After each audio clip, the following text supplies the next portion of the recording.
Hey guys, welcome back to Quick Notes with Chris on. Today we're going to be talking about the book Stillness is the Key by Ryan Holiday. This one is a more sort of spiritual orientated book, but I definitely think it has a more logical, fundamental sound point that you can definitely look towards applying within your life to get a further understanding and ways that you can implement in order to become a more successful person overall, not only with the healthier relationships, healthier business partnerships, but also generally making you a better leader. So the fundamental aspect of the book talks about how important stillness is.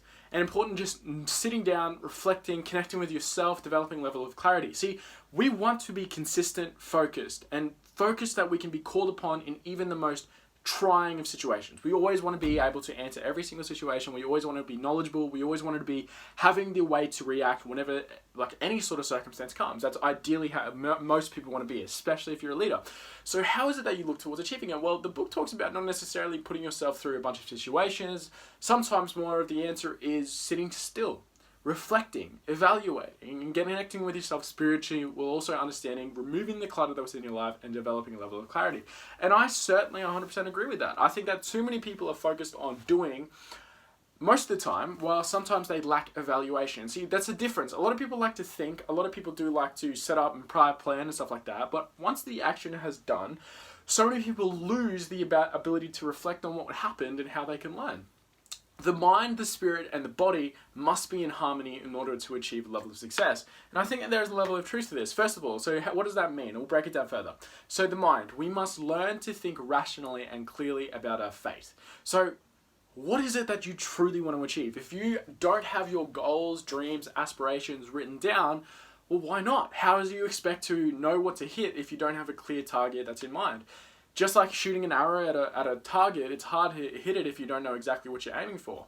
This book basically talks about understanding what it exactly you're looking towards achieving in life. The more specific, the better. Think about it like this. If you have weight goals or even a degree, you're always, of course, going to have a specific degree in mind, whether it's, let's say, a Bachelor of Teaching. You have a planned event that's occurring. You have assessment that you need to put in, exams that you need to set, and lectures that you need to be at. All of a sudden, after a 3-year period, you've achieved your goal and you have a Bachelor in Teaching. It's no surprise. Well, the thing is, the same happens with your life and day-to-day goals. You should have a clear-cut, clarity-driven goal that you know exactly what you're looking towards achieving. That is always going to be step one. You need to know exactly what you need to do and exactly what you're looking to set up to achieve, because the thing about success is there are so many different blueprints towards achieving it. All you have to do is pick the one that's most relevant to you, and in order to get there as fast as you possibly can. So you want to make sure that you do have that spiritual meaning. You do have to understand to think rationally, and no matter what situation, understanding that you're constantly wanting to make decisions that bring you rationally closer towards your goal. Progressively, action-wise, no matter what, thoughts is obviously going to be the standpoint and reflection for getting closer to the goal. Next one is spirit. We must find spiritual meaning and goodness while we are alive. I think this comes down to your values, morals, and beliefs. Too many people don't actually know exactly what it is that they value. Too many people don't have rules that they set for themselves. So many people that have no idea what it is that they actually believe. Now, I understand certain things do take time. But if you sit down every once in a while, I'm not saying like every day, but maybe even at least once a year is a good time to start and reflect. What are the things that you value most in your life? What are the beliefs that you hold dear? And what are rules that you definitely want to have set for yourself? You could argue that this is more mindset, but I definitely think that there's the level of spirituality that is a part of it. When you understand your values, morals, and beliefs, it makes you far easier to make ultimatum decisions, to make sure that that decision lines up with what it is that you value. If you're a person who 100% values family, puts it above all, for example, let me paint you a scenario. Let's say your job asks you to leave and you have to work 1 month on, 1 month off. That takes you, 6 months away from your family every year. If you understand what it is that your values are, they're written down on a level of piece of paper, then it makes that decision far more easier because you've already set out to decide that this is what I value, this is my rules, this is my non-negotiables. If that's basically set up, you're a man or a woman of discipline and you understand exactly what it is that you're looking for whenever it comes to the negotiating table. Rather than being caught up in thought and contradicting thoughts and controversial decision making, you already know exactly what it is that you're setting out because you've taken the time to reflect, connect spiritually with what it is that you're looking to achieve and accomplish in this world. The next one is body. We must treat the vessel we inhabit on this planet well, or we will be forced to abandon it easily. This is so true. Looking at, like, what's the point in wealth? What's the point in money if you're not alive to spend it? Health is the new wealth. You definitely want to look towards looking after your body, looking after what it is that you do on a day-to-day basis. You wouldn't look towards putting any bad fuel in towards your car if it was mixed with anything that was going to make it run worse. Why would you do that with your body? Always actively look towards maintaining your lifestyle and healthy habits in order to ensure that the wealth that you do have is one that you're going to have a longevity for. Now, I understand there's certain sacrifices that you have to make. There's always going to be certain sacrifices you have to make on nutrition on the journey towards success. I've experienced it and I understand. But there are always healthier decisions that you can genuinely make. It's just slightly less convenient. Whether it's rather than going to McDonald's, and don't try to tell me that being healthy is more expensive, because the truth is it's not. It's just more inconvenient. You can always stretch $5 further in the supermarket than you ever will at a fast food place. So just look towards actively considering maybe your health style and lifestyle habits should be prioritized slightly higher than what they already are, unless you're a person who's already incredibly healthy, and maybe even look towards getting tested at least once a year to ensure that you are physically on track and there are a level of manageable results behind what it is that you're looking towards accomplish. Once all of these are in line, success is just going to become inevitable. If you have a clear-cut goal on what it is that you're looking to achieve, you understand your values, morals, and beliefs, then on top of that, your health is in check to make sure that you're going to be alive to achieve the things that you're setting out to, all that's left is time. And time is something that's going to happen no matter what. So making sure that you do know exactly what you're working for. Don't want to be one of those people who have no idea why they're working. They're working where they're working simply out of habit. They fell into it and they've never thought on where it is that they exactly want to be. Those types of people, the people that fail to plan, and failing to plan is a plan to failure. Now, the next one is all of humanity's problems stem from man's inability to sit quietly in a room alone. And I think that was a very powerful quote, because so often than not, how often do you literally get left with your own thoughts?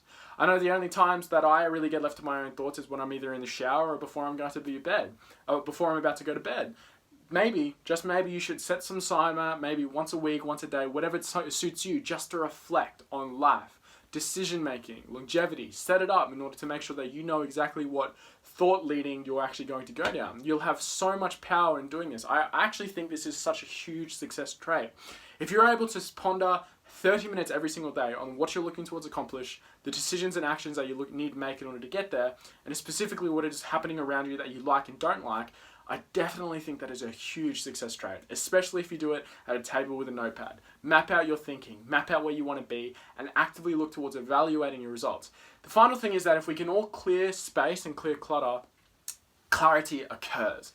Clearing space, clearing clutter, clarity occurs. And I know that's a little bit of a tongue twister, but what that talks about is anchoring your environment. That's what I understand it.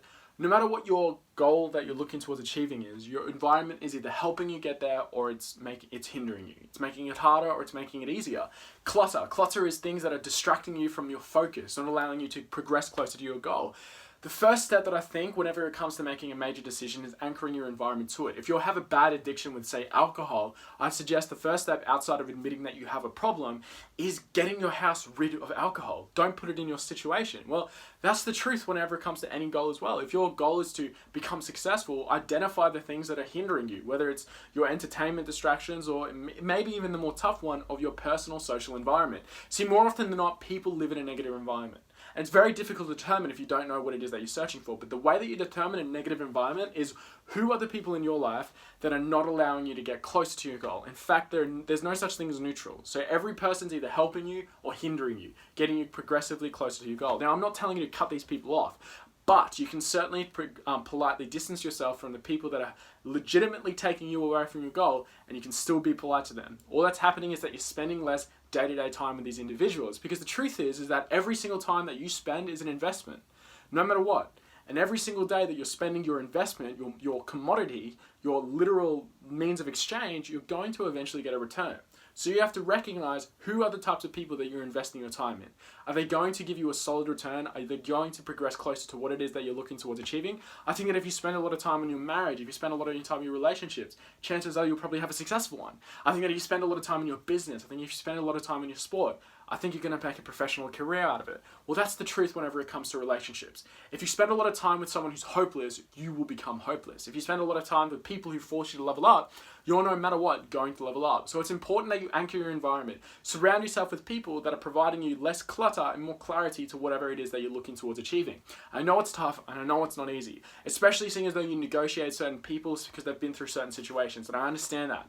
That's why I use the term politely distance yourself. You don't want to look towards cutting these people off. off, but you definitely want to look towards limiting some time with these individuals that are hindering you to getting closer towards your goals. Anyways, guys, that's it for Quick Notes with Chris on Stillness is the Key by Ryan Holiday. I highly suggest you do read the book more in depth because there's a bunch of concepts that you can definitely learn more in depth through reading itself. But other than that, guys, thanks for watching. If you like what we're doing, like, comment, subscribe, and I'll see you in the next one.